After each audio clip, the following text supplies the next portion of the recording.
Hello, folks. Officer Tony here. As usual, man, today Ricky's gonna look at the Epiphone Les Paul ProBucker pickups. Yeah, so are they good? Are they bad? I don't know. I don't care.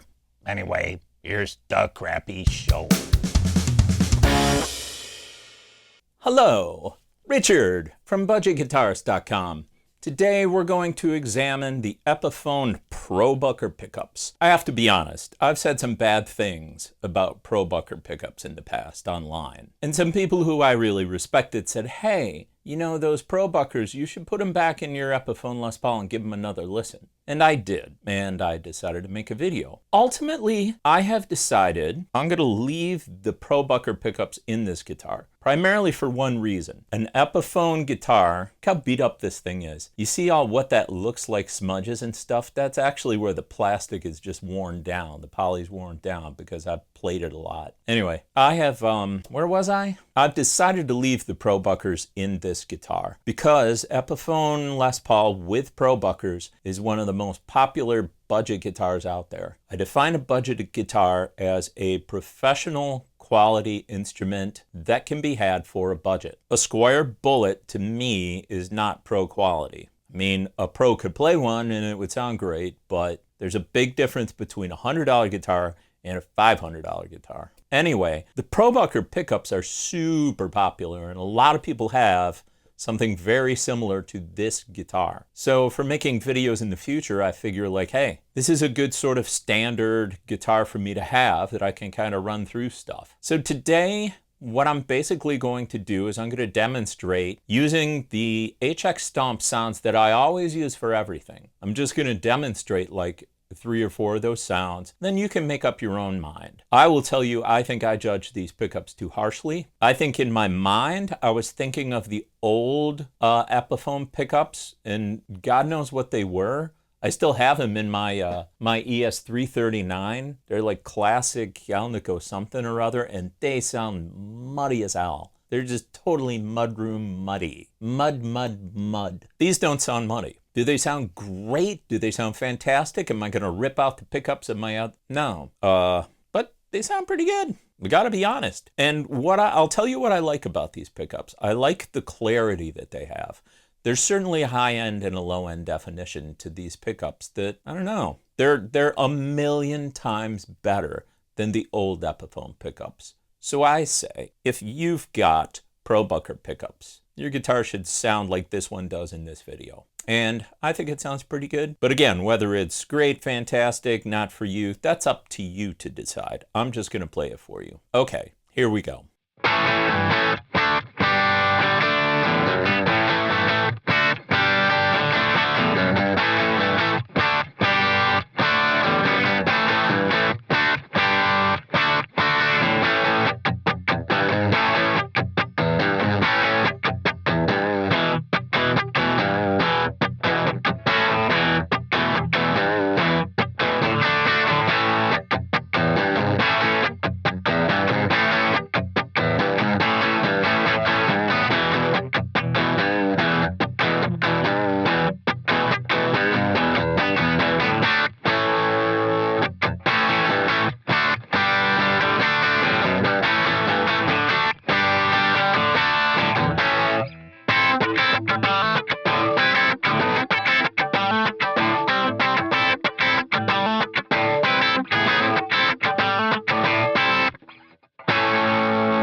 Okay, so there you go. It's different. They sound different. They've definitely got their own sound. They definitely do their own thing. I think I would use these pickups. I think I would use this sound for certain things. There's something about the mid-range that's not quite what I'm looking for.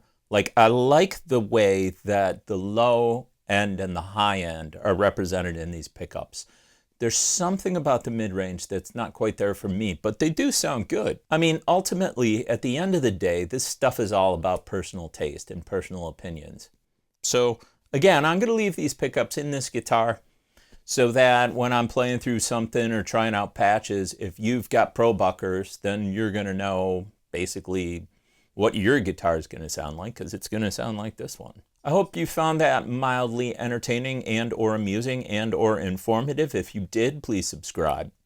Please, pretty please. Thank you very much for watching. I will see you again next Friday at 5.